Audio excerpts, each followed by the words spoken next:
All right, let's get right into it. We're going to crack open a huge idea about the way you think. See, you probably imagine your brain as this single, unified command center, right?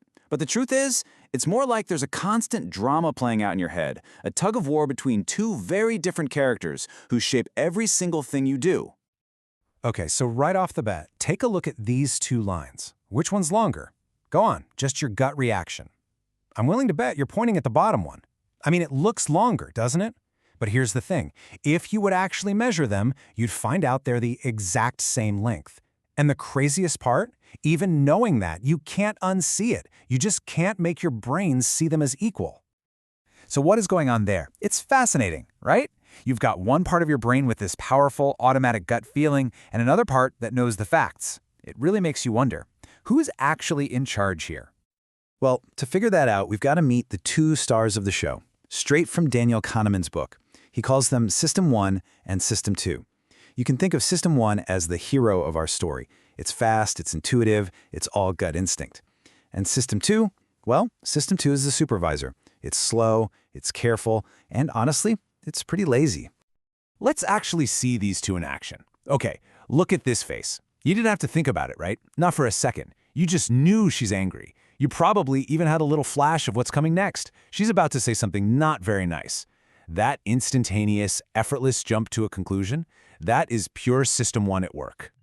Okay, now for something completely different. Try this. 17 times 24. Whoa, right? You can actually feel the gears grinding. Your brain has to go find the right program, you're holding numbers in your head, maybe you're tensing up a little, your pupils are literally dilating. That feeling of mental effort, that strain, that's you having to wake up your System 2. So here's the big takeaway. System 1 is basically your brain's autopilot.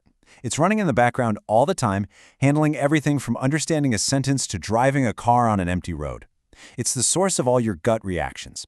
System 2, on the other hand, that's the conscious you, the one you think of as you.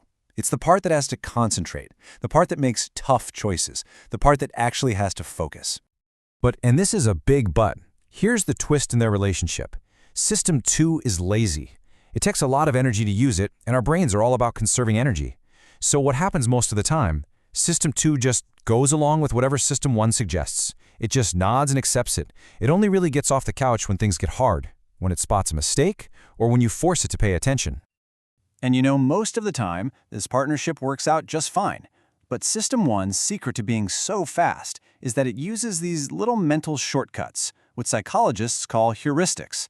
And the problem is, while these shortcuts are super efficient, they can also lead to really predictable, systematic mistakes.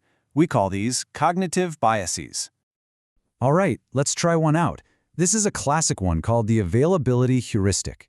I want you to think for a second.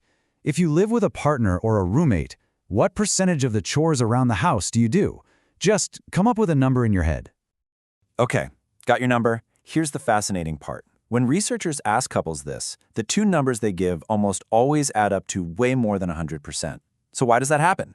It's because every time you took out the trash or did the dishes, it's super vivid in your memory. It's easily available. Your partner's efforts, not so much. So your System 1 makes a simple mistake. It thinks easy to remember means happens all the time. Let's do another one. First, a simple question. The boiling point of water on Mount Everest, is it higher or lower than 100 degrees Celsius? Well, it's lower, of course, because of the altitude. But pay attention to what I just did there. I just put a number in your head, 100. Okay, so now for the real question. What do you think the actual boiling point is? Just take a guess. Whatever number just popped into your head, I'm going to bet it's somewhere in the ballpark of, well, an adjustment down from 100. The real answer? It's about 71 degrees Celsius. See what happened? That first number, 100, acted like an anchor. Your System 1 grabbed onto it, and then your lazy System 2 just kind of nudged the number down a bit, but not nearly enough. This is called the anchoring effect, and you see it everywhere, from haggling over a price to lawyers in a courtroom. So, you might be wondering, what's the one big thing that connects all these different biases? Well, it's this. Our minds are obsessed with creating simple, neat, and tidy stories, even when the information we have is messy and totally incomplete. Kahneman has this fantastic kind of clunky name for it, YSIAT. It stands for what you see is all there is, and it's exactly what it sounds like. Your System 1 only works with the information that's right there in front of it. It never stops to ask, hey, wait a minute, is there anything important I don't know? Nope, it just takes what it sees and builds a story. So the logic goes something like this. First, System 1 gets just a little bit of information. Second, it completely ignores all the stuff it doesn't know. Third, it takes those few bits and pieces and weaves them into the best, most believable story it can. And the final, dangerous step? It believes that story with absolute confidence, even if it's based on almost nothing.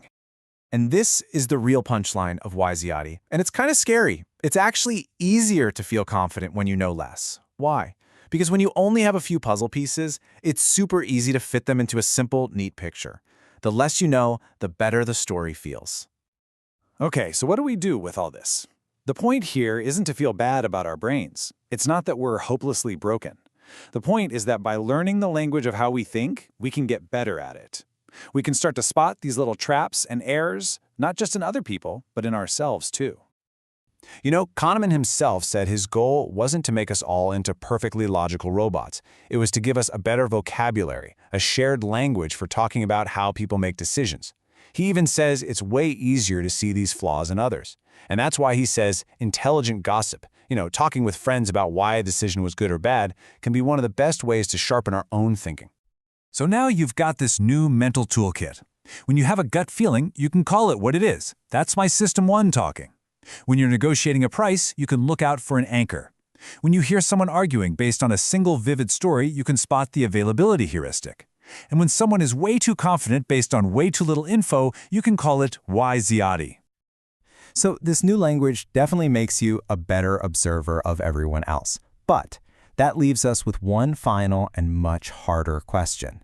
Now that you're getting good at spotting these mistakes out there in the world, can you turn that lens around and spot them in yourself?